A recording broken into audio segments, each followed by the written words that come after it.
Isang magandang gabi ho sa lahat mga kaibigan. No? Andito ho tayo ngayon. Manihapon ta ninyo, no? We are taking our dinner this night for today's vlog, for today's video ho natin mga kaibigan. Yung ulam natin ito, yan.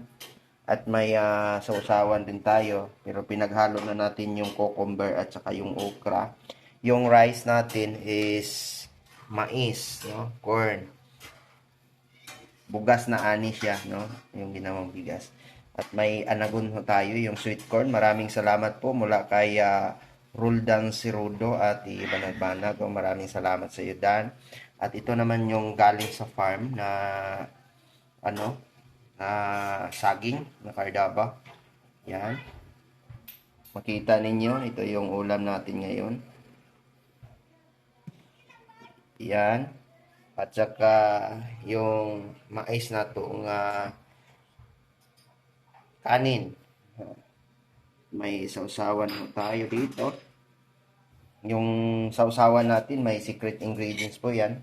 Hindi natin pwedeng sabihin. Takpan natin muna kasi nag-antay tayo na maluto yung niluto nito yan.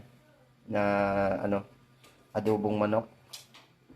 Yung adobong chicken, nagpa-adobo ho tayo para sa ating dinner for this night kasi hindi ho tayo kumain kaninang tanghali, kaninang paniudto, no? Mo na lang na kulang. Yan. Ito na lang yung kulang mga kaibigan, malapit na ho siyang maluto. Luto na ho pa. Luto na na. Ano na ta?